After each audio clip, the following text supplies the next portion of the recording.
In the glittering towers of Seoul, where wealth whispers and secrets scream, a single mother carries a truth that could shatter Korea's most untouchable empire. Naya arrived in this unforgiving city with nothing but her infant twins and a promise to never look back.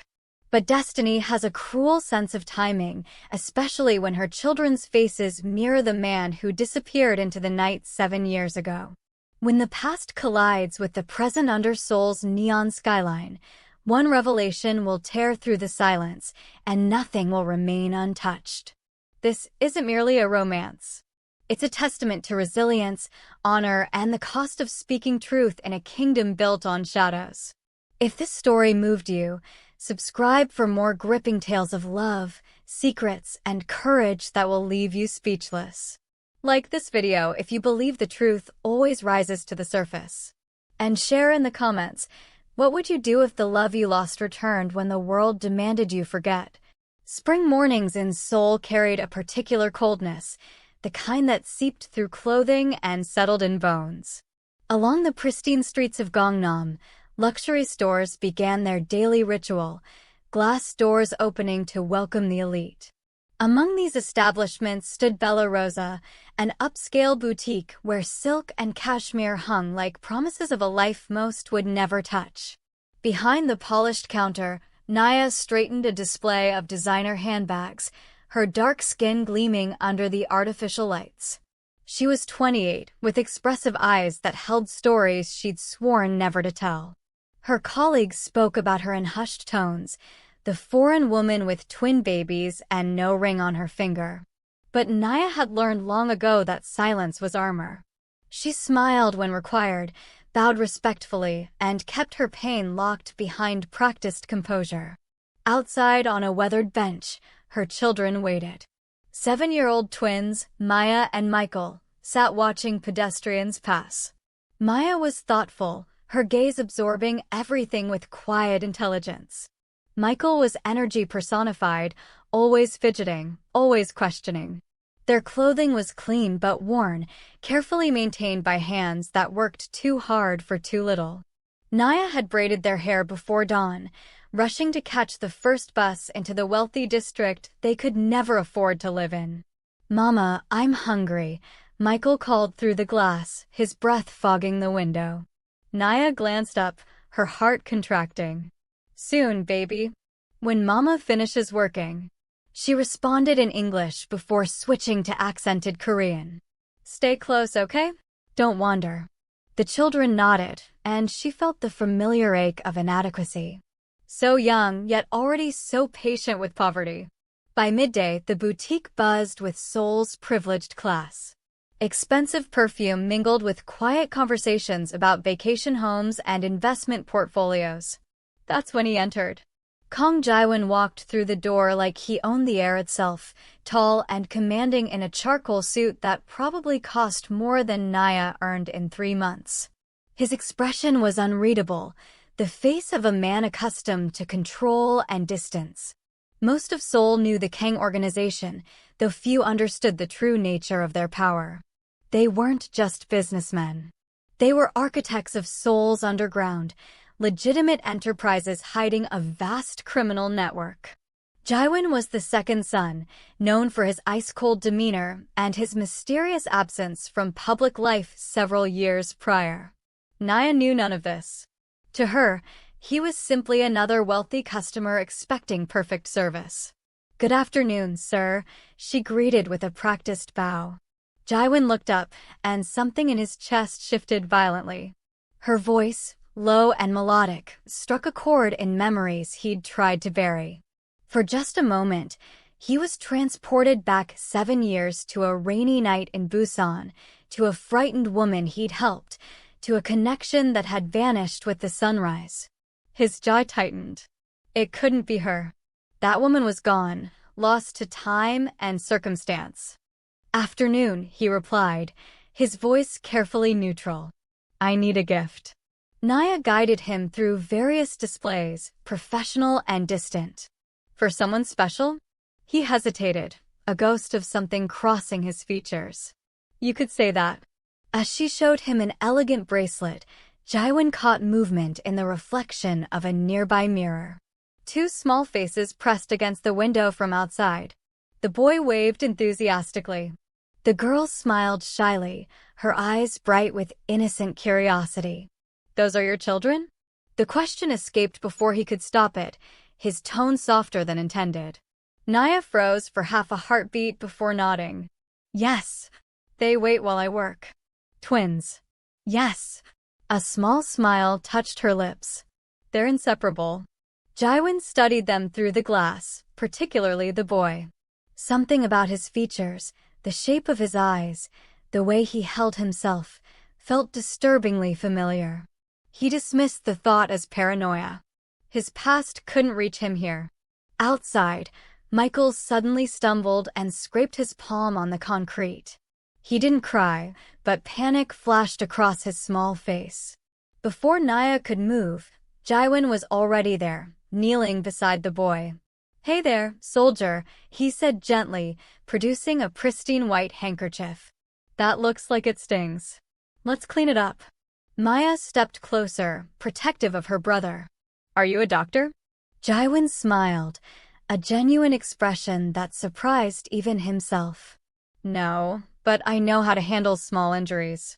Naya rushed over, embarrassment flooding her features. "I'm so sorry, sir. They shouldn't have bothered you." "It's no bother." His voice held unexpected warmth. "He's fine. Brave kid."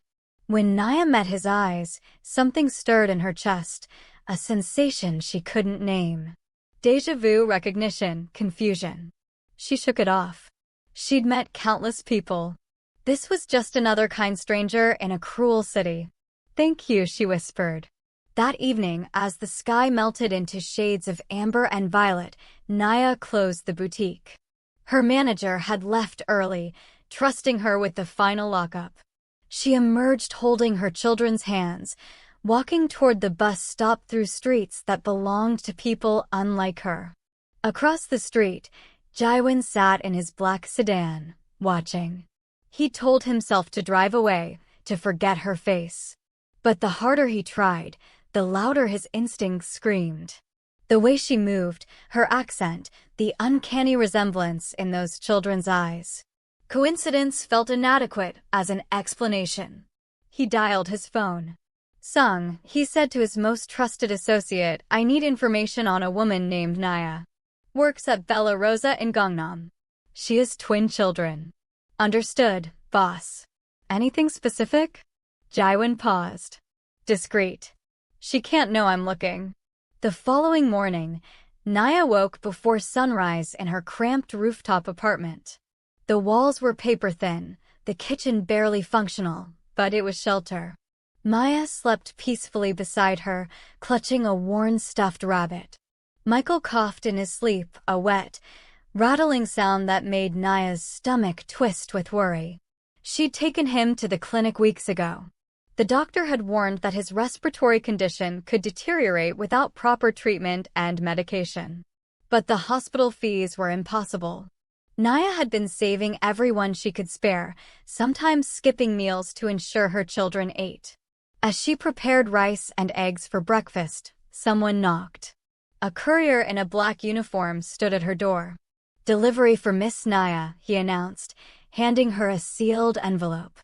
Inside was a medical voucher covering a full year of pediatric care at one of Gangnam's premier children's hospitals.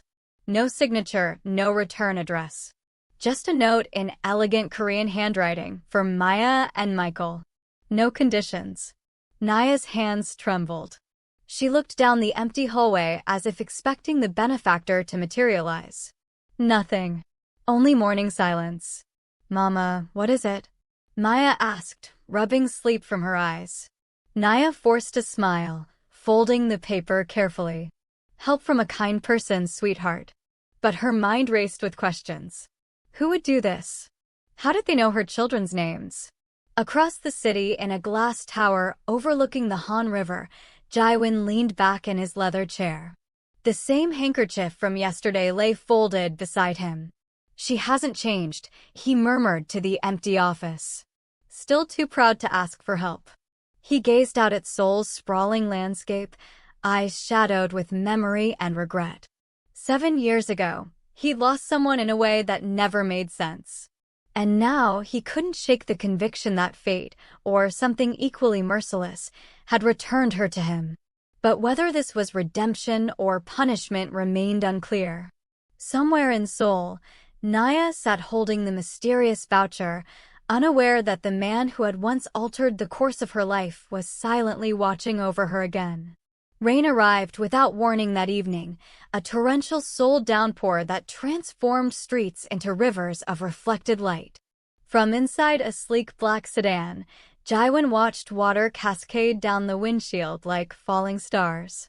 He shouldn't have been there, parked outside the small clinic near Itaewon. But something deeper than logic refused to let him leave. For weeks had passed since the boutique encounter. For weeks since he'd met the African woman and her twin children. Every night, their faces haunted him. Maya's observant intelligence. Michael's bright energy.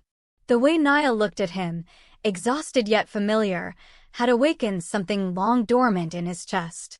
He could no longer ignore what his gut was screaming. "Sung," he said into his phone, voice low and controlled. "Did you obtain the samples?" "Yes, boss," his associate confirmed. "From the cup the boy used at the cafe, and the tissue the girl held. Also retrieved a hair strand from Miss Naya's coat when she hung it up. Everything's been submitted to the lab under a false name." Jiwon closed his eyes, leaning into the leather headrest. "Good. Ensure it stays anonymous. No one in the organization can know." "Not yet." The Kang organization was one of Seoul's most feared names. On the surface, they ran legitimate businesses, real estate, entertainment venues, high-end restaurants. Beneath that polished exterior lay a vast criminal empire controlling everything from underground gambling to protection rackets across the city. At the organization's helm was Chairman Kang, Jiwon's grandfather, approaching his 75th birthday. The old man valued 3 things above all else: loyalty, tradition, and the family's untarnished reputation.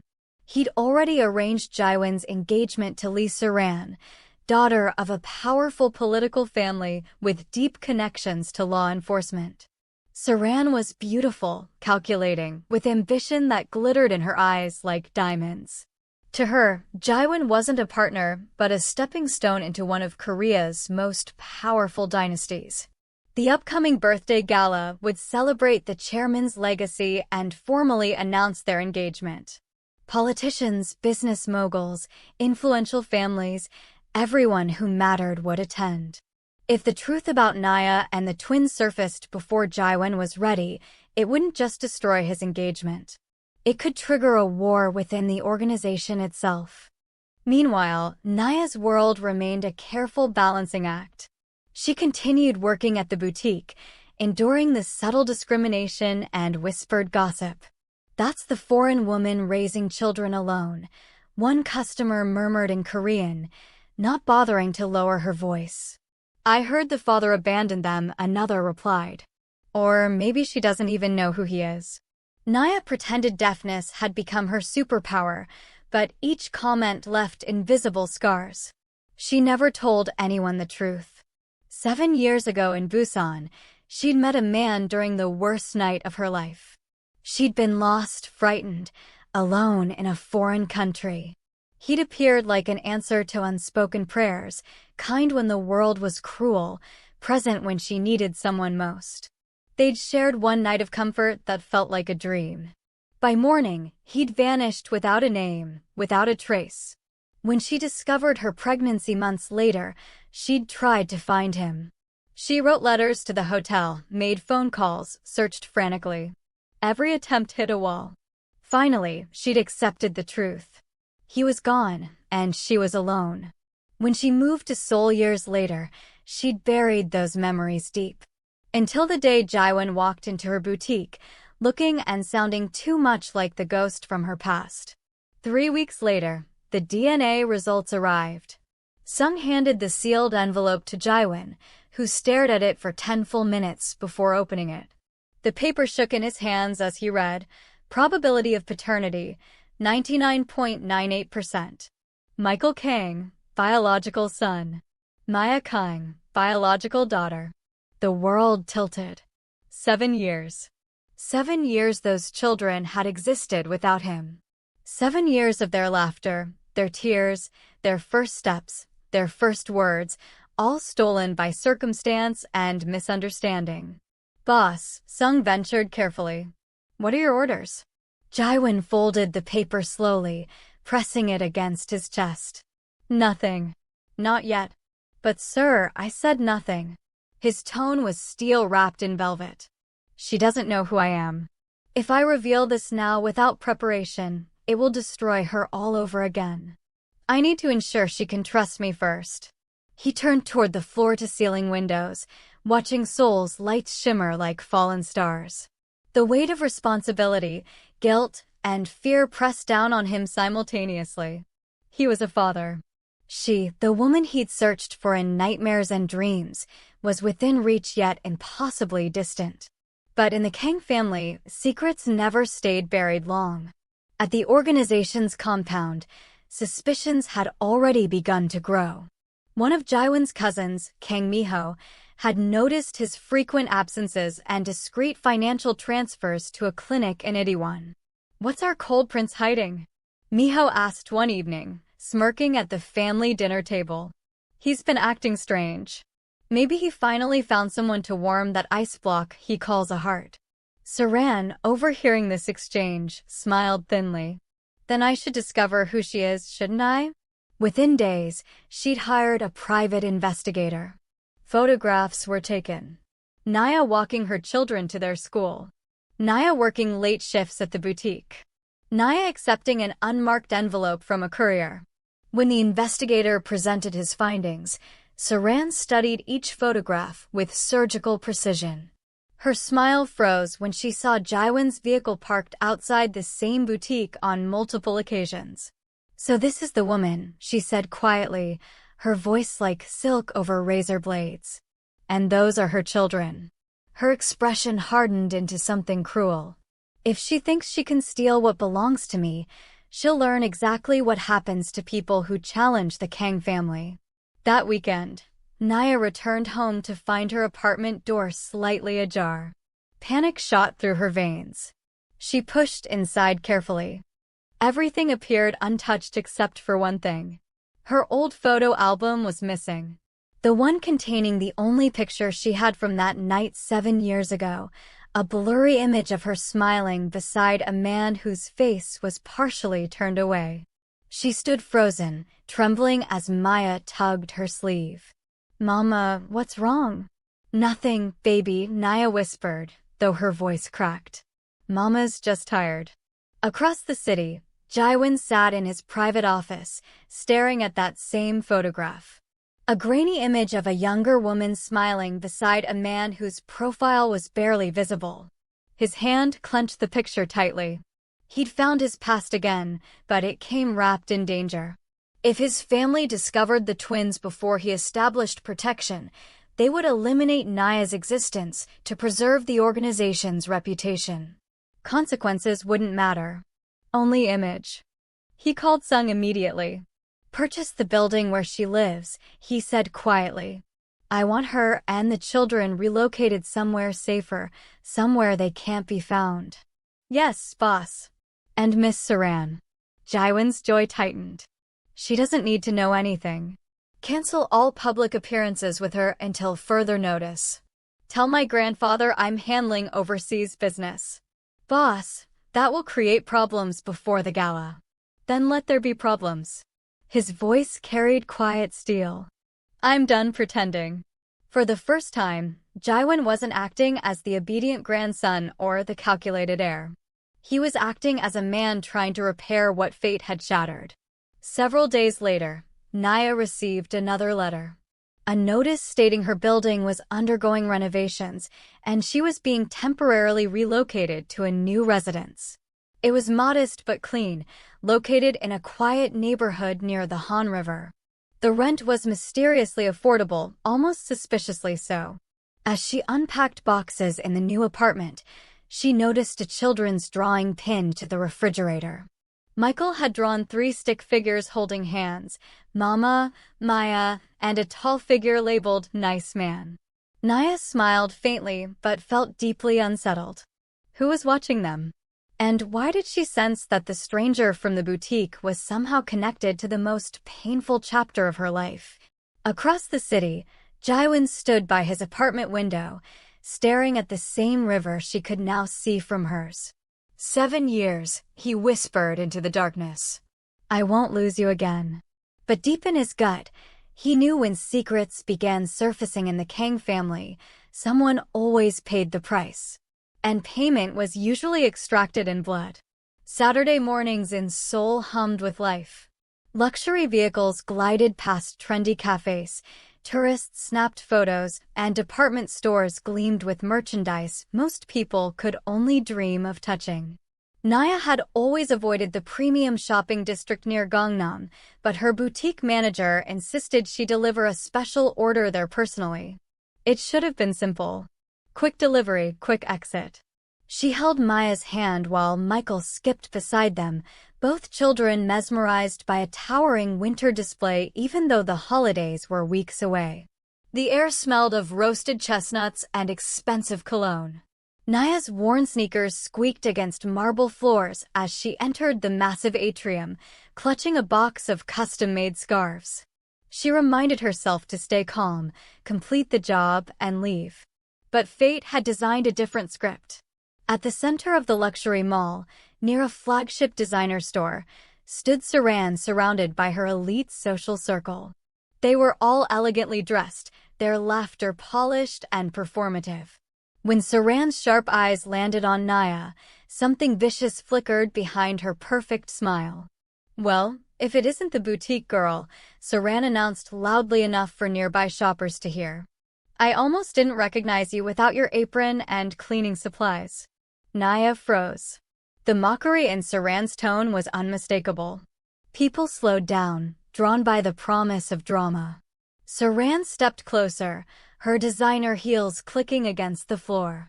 You work at that little shop in Itaewon, don't you? I've heard about you. Her lips curved cruelly. They say you're raising 2 children alone. How admirable. But tell me, who's their father? Or do you even remember? Laughter rippled through the gathering crowd like poison. Naya felt heat flood her face, but she straightened her spine. Please, ma'am. I don't want trouble. I'm only here for a delivery. Oh, don't be modest, Saran purred. Let's help her, everyone. Maybe she can model one of those scarves she's carrying. Free advertising, naturally. Before Naya could respond, one of Saran's friends snatched a scarf from the box and draped it roughly around Naya's neck. Smile for us, the woman sneered. Let's see how poverty looks in luxury. Naya's hands trembled. Phones rose. People began recording. Some laughed. Others shifted uncomfortably. Behind a column, Maya clutched Michael's sleeve. We should record too, she whispered. Michael nodded, fumbling with their mother's phone with shaking hands. Mama, Maya's small voice broke through the noise. Don't cry. Naya didn't. Though her heart hammered painfully, she refused to give them tears. She pulled off the scarf and held it out. Here, take it back. I don't need your charity. For a moment, the air crystallized. Then Saran smiled wider, her tone dripping venom. Oh, you have pride now. How fascinating. Maybe I should tell my fiancé about you. He seems to enjoy rescuing stray women. A deep, commanding voice cut through them all like a blade. That's enough. Every head turned. Jiwon stood at the entrance, tall and imposing in a tailored suit, his presence radiating authority. He walked slowly toward the group, his gaze locked on Saran with glacial intensity. Jiwon, she began, startled. He raised a hand, cutting her off. His voice was low but razor-sharp. You've publicly humiliated a woman and her children. Do you understand the implications? Saran blinked, confused. You're defending her? This foreign shop worker. He didn't answer. Instead, he turned to the mall security team that had materialized. Get the surveillance footage. Every second. Then contact the mall management. Within minutes, a manager appeared, bowing nervously. Jiwon's voice was smooth but glacial. You will compensate this woman for public harassment and reputational damage. If not, every Kang-affiliated business will terminate its contracts with this establishment. Am I clear? The manager's face paled. Yes, Mr. Kang. Absolutely. The name spread through the crowd like wildfire. Mr. Kang. Whispers erupted like small explosions. That's Kang Jiwon from the Kang organization. Is she connected to him? Maybe that's why she looked familiar. Saran's composure shattered. Jiwon, what are you doing?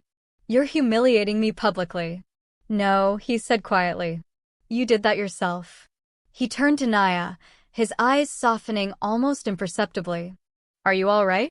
She hesitated, overwhelmed and confused. I don't understand what's happening. He offered a slight bow, respectful and formal, but filled with silent apology. Then, before she could respond, he turned and walked away. That night, videos of the confrontation flooded social media. Hashtags appeared and spread. Hashtag mall incident, hashtag Kang family drama, hashtag stand with Naya. Public opinion shifted rapidly. People condemned Saran's cruelty, praising Naya's quiet dignity. She didn't even raise her voice. Those kids must be so proud. Who is she? She deserves so much better. Did you see how he defended her? There's definitely a story here. The Kang organization's PR team scrambled to control the narrative, but the footage had gone viral. Within the organization's compound, reactions were explosive. Chairman Kang was furious. That woman is destroying our reputation, he roared, slamming his cane against the floor. You will end this nonsense, Jiwon. Immediately. But Uncle Kang Hyunwoo, Jiwon's late father's younger brother, spoke calmly. Perhaps you should watch the footage before passing judgment, father. The woman showed grace under attack. She reminds me of someone we once respected. His words earned a glare, but planted a seed of doubt. Meanwhile, Naya sat in her small living room, exhausted. Reporters had already contacted the boutique. Some neighbors came to offer support, others simply to gossip. But there were bright moments in the darkness. Her manager, Mrs. Kim, stood by her publicly, declaring to anyone who would listen, Naya is one of the kindest employees I've ever had. This treatment is unacceptable. Her elderly neighbor, Mr. Choi, a retired journalist, offered to help document everything if the harassment continued. You have more allies than you realize, he told her kindly. Even the clinic doctor who treated Michael's respiratory issues offered to establish a community medical fund with donations from sympathetic residents.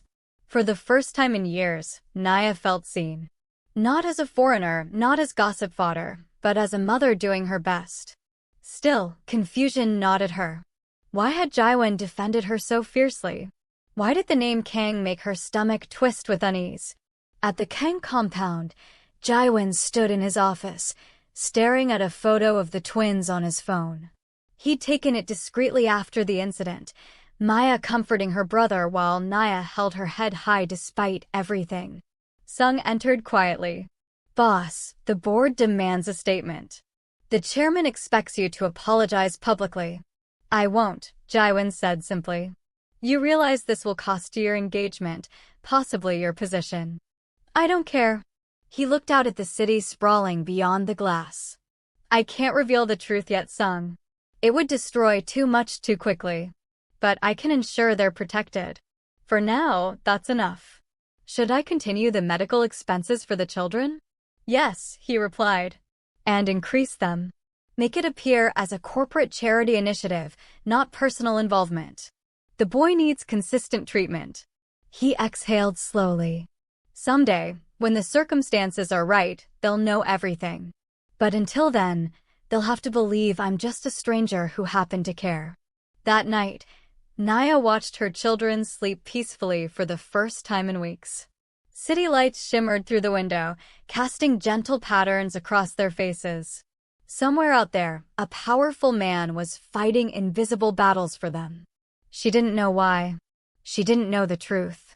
But instinct whispered that fate was circling back, bringing justice, healing, and danger in equal measure. And though she didn't yet understand her role in the approaching storm, Naya decided she wouldn't run. She would stand.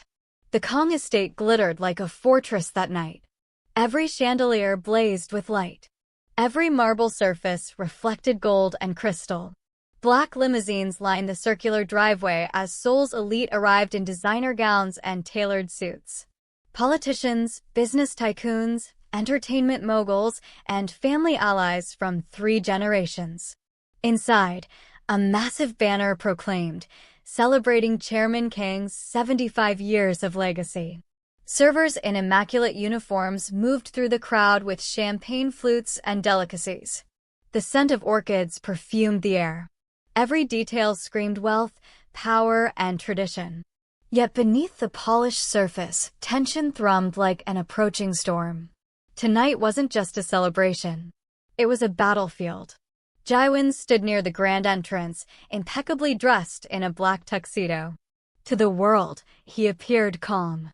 The dutiful grandson, heir to the Kang Empire, ready to honor his family. But inside, he was a hurricane contained by sheer will. He had made his choice. Tonight, he would stop hiding. Uncle Hyunwoo approached, giving him a subtle nod of support. "They're expecting you to speak," he murmured. "You know the chairman's plan.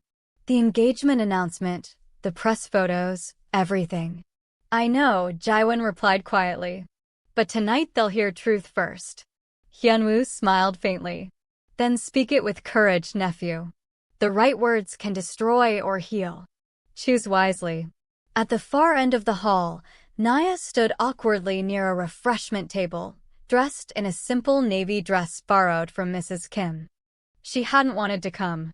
She didn't understand why the invitation had arrived. The card had been unsigned, delivered in an unmarked envelope, "For your children's future. Attend." Her heart had screamed refusal, but Maya's medical costs had escalated again, and the hospital required authorization only Kang-affiliated facilities could provide.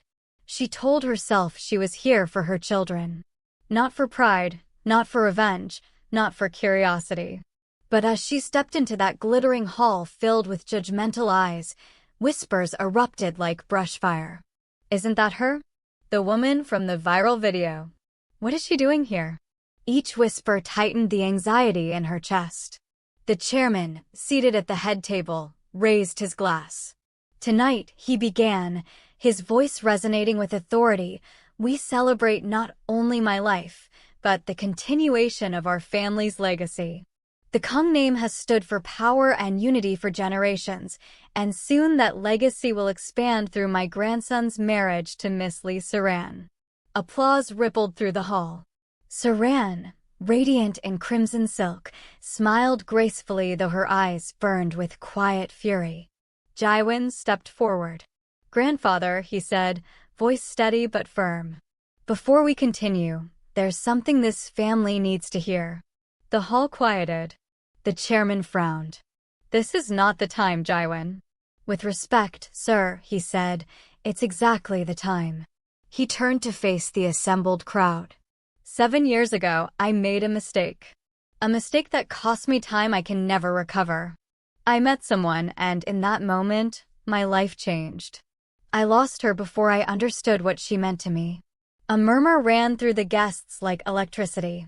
Saran's voice sliced through the silence. "And who is this person you're speaking of?" Jiwon met her gaze without flinching. "Her name is Naya." The room seemed to stop breathing. Dozens of eyes swung toward Naya, who stood rooted in shock. Saran laughed coldly. "So it's true. The gossip, the rumors. That woman with the children." Jiwon's voice sharpened. "Yes. And those children are mine." A collective gasp swept through the hall like thunder. Someone dropped a glass. Even the chairman's cane trembled slightly in his grip. "What did you say?" Jiwon pulled an envelope from his inner pocket. "DNA results," he stated, placing it on the table before his grandfather. These are the test results. Naya and Michael are my biological children. I've kept this quiet because I wanted to protect them and their mother from exactly this kind of judgment. The old man stared at the papers, his expression unreadable. I didn't plan this, Jiwon continued. But I can't live in deception anymore. I will take responsibility for them. All three of them. Saran's face twisted with disbelief. You're destroying everything. Your family's honor, our engagement, your future. For her? For a woman who embarrassed this family online. Embarrassment. Jiwon's voice hardened. You embarrassed yourself when you publicly mocked an innocent woman. You just didn't expect truth to have consequences. The murmurs grew louder. Reporters were already typing discreetly, cameras hidden behind napkins capturing everything. The chairman slammed his cane on the floor. Enough, he barked. This is not a circus. You bring shame to this house, Jiwon. You disgrace your blood. But then another voice spoke, low and firm, unexpected. Uncle Hyunwoo. No, father. What shames this house is cruelty hidden behind tradition. The boy did what none of us had the courage to do. He spoke truth. Perhaps it's time this family learned that honor isn't just about appearances. Silence followed. The old man's hands shook slightly as he sank back into his chair. Around the hall, guests avoided eye contact, unsure whether to stay or flee. And then, softly but clearly, Naya stepped forward. Her heart pounded violently, but she knew she couldn't remain silent. I didn't come here to destroy anyone, she began. I came because my daughter needs medical care. Care I couldn't afford alone. I didn't ask for pity or approval. She glanced at Jiwon, eyes glistening. I never told you about the children because I thought you'd moved on. I wanted to protect them from a world that already broke me once. But they deserve truth. They deserve a father. Even if that father belongs to a world I don't understand. Her voice trembled but never wavered. I'm not asking for acceptance. I'm asking for respect. For them, for me. The hall fell silent. Even Saran, speechless for once, turned away in humiliation. The chairman finally exhaled deeply. You speak boldly, young woman, he said, perhaps too boldly. But I cannot deny what's in front of me. He turned to Jiwon. If you want to take responsibility, do so. But don't expect this family to make it easy. The world will talk. You'll lose allies, business partners, respect. I've already lost enough, Jiwon replied softly. The chairman nodded once. Not approval, but surrender. Then it's your path to walk. As the gala dissolved into uneasy conversations, some relatives approached Naya quietly, offering brief, awkward words of encouragement. Others turned their backs. The air was thick with judgment and reluctant respect. Hyunwoo slipped a folder into Naya's hands. Medical sponsorship papers, he said gently. For Maya. Consider it an apology on behalf of the family. Naya's eyes widened. I don't know how to thank you. Just keep living with that strength, he said. It's what shook this house tonight. Outside, the night air was cool and heavy. Naya stood by the estate gates, staring at Seoul's lights sprawling below. Jiwon joined her quietly. Neither spoke for a moment. The sound of cicadas filled the silence. Finally, she said, you risked everything for us. He smiled faintly. You're not US. You're mine. And I won't hide that anymore. Naya looked away, uncertain, tears threatening. I don't know if I can live in your world, Jiwon. People will never stop judging. Then let them, he said softly. Let them talk until they exhaust themselves. I'll still be here. He reached for her hand. She hesitated, then allowed it. Above them, fireworks burst over the Kang estate, celebrating the old man's birthday. But to Naya, it felt like the sky itself was breaking open. Not with endings, but with the uncertain light of beginnings. And in that fragile, trembling moment between power and love, between fear and courage, Naya chose to stand. Not as a secret, not as a shadow, but as a woman reclaiming her place beneath Seoul's night sky. Morning sunlight poured gently through the windows of a modest apartment overlooking the Han River. The place wasn't grand, nothing like the Kang compound on the hill, but it breathed warmth. The kind of home built from laughter and quiet hope. Naya stood by the balcony holding a steaming cup of ginger tea. A cool Seoul breeze swept through the curtains, carrying the scent of the river. Behind her, Maya's voice echoed down the hallway. "Mama, Michael took my hairbrush again." "I didn't take it, I borrowed it," the boy protested, laughing as he darted past. Naya turned, smiling softly as she watched her children chase each other around the living room. Free, playful, happy. That laughter was the soundtrack of her mornings now. After years of fear, hiding, and whispered shame, her world had finally found peace. Even if that peace was still fragile, still being built brick by careful brick. She took a slow sip of her tea, letting her eyes wander to the framed photograph on the side table. The one taken just 3 weeks ago. In it, she stood beside Jiwon, Maya, and Michael in front of a hospital building. The photo wasn't staged or polished. It was raw, filled with genuine joy. Maya grinning with her hospital wristband still visible. Jiwon's arm wrapped gently around Naya's shoulder, sunlight catching the hope in their faces. That picture told their story better than any words could capture. Maya's treatment had gone remarkably well. With the Kang family's sponsorship and Uncle Heinwa's persistent advocacy, she'd been admitted to one of Seoul's premier pediatric facilities. Naya had wept quietly when the doctor announced the worst was behind them. For the first time in years, she allowed herself to dream beyond the next medical bill, beyond the next crisis. And Jiwon had transformed. Once the cold, calculated heir of the Kang organization, he had become someone entirely different. Warmer, more present, more human. He still worked long hours, still carried the heavy burden of family duty and organizational responsibility.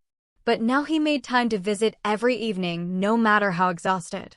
Sometimes he'd arrive with tired eyes and loosened tie, sitting cross-legged on the floor while Michael climbed onto his lap asking endless questions. Other nights he'd fall asleep on the couch while Maya draped her blanket over him, whispering, "Daddy, rest now." It wasn't a fairy tale. It was something more valuable. Real life, messy and beautiful and earning. The Kang family had been shaken to its foundations, but not destroyed. Chairman Kang, though still stern and traditional, had softened in subtle ways. He never apologized directly. Pride wouldn't allow it. But he'd begun sending thoughtful gestures. A children's piano delivered without ceremony. School tuition receipts appearing in Naya's mailbox.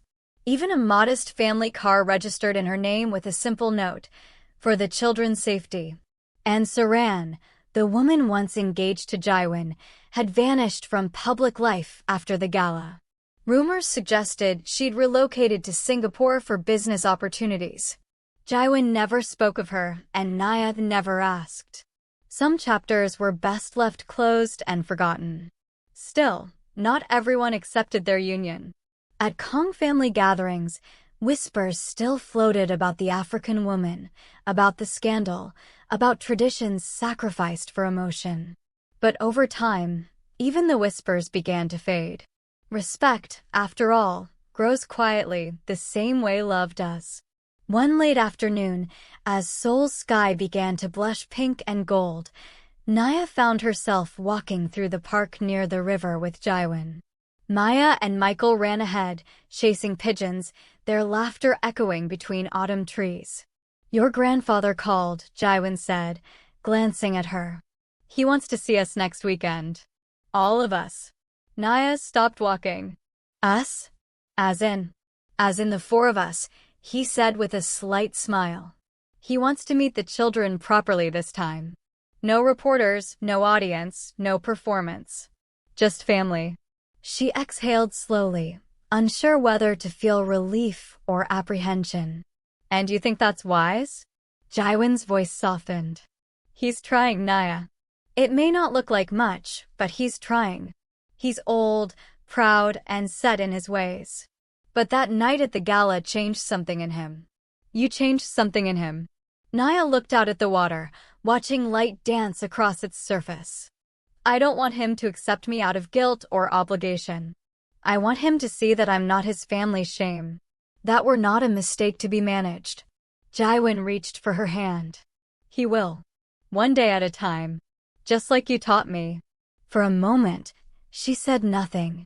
Just watched their children running, sunlight spilling like liquid gold over the water. Do you ever regret it? She asked quietly. Standing up that night. Choosing us. Jiwon chuckled softly. Regret? He shook his head. That night was the first time I felt truly alive. The first time I wasn't living for someone else's expectations or approval. You didn't just give me a family, Naya. You gave me back myself. Her heart swelled, words failing her completely. As dusk deepened, the family sat together by the riverbank, watching the city lights blink to life one by one. The sound of traffic faded beneath the gentle hum of evening insects. Maya leaned against Naya's shoulder. Mama, when I grow up, I want to be strong like you. Naya smiled, brushing her daughter's hair gently. Then start by being kind, sweetheart. Real strength begins there. Michael piped up from Jiwon's lap. And I want to be powerful like Daddy. Jiwon laughed, ruffling the boy's hair. Then you'll have to work twice as hard as Daddy ever did, and be twice as honest. Naya looked at them, her heart full, her eyes bright with unshed tears of gratitude. After years of struggle, judgment, and loneliness, this moment felt like a quiet victory. Not loud or dramatic or perfect. Just profoundly right. Later that night, when the children were asleep in their beds, Jiwon stood by the window looking out at Seoul's glittering skyline. Naya joined him, wrapping a shawl around her shoulders against the cool night air. What are you thinking about? She asked softly. He smiled faintly. About how strange life is. 7 years ago, I thought I'd lost everything worth fighting for. Now I realize I was just being guided here. To you. To them. To this. She rested her head against his shoulder. And where do we go from here? Forward, he said simply. Always forward. Slowly, carefully, but together. She looked up at him, vulnerability flickering in her eyes. You know they'll keep watching us. The media, the family, the organization, the entire world. Let them watch, he whispered, placing a gentle kiss on her forehead. Let them see what love looks like when it refuses to break. When it refuses to hide. Outside, the moon rose over Seoul, pale and steady, casting its silver light over the river and the sprawling city beyond. Inside the apartment, 2 children dreamed peacefully while their parents stood by the window, holding each other. 2 worlds that should never have intersected, yet did. 2 lives that should have remained separate, yet merged. It wasn't a perfect ending. There were still battles to fight, wounds to heal, walls to break down brick by stubborn brick. But for the first time in years, the future didn't terrify Naya. Because in this foreign city, among cold towers and curious stares and whispered judgments, she had built something unshakable. A home born from truth, forgiveness, and quiet, unyielding strength. And as the first light of their new life began to rise beyond the horizon, painting the sky in shades of hope, Naya whispered softly to herself, "In this city of strangers, we found our family." And Jiwon, hearing her words, smiled into the darkness. For in the vast, glittering heart of Seoul, love had found a way to begin again. Not perfectly, not easily, but authentically. And that, they both knew, was worth more than any empire.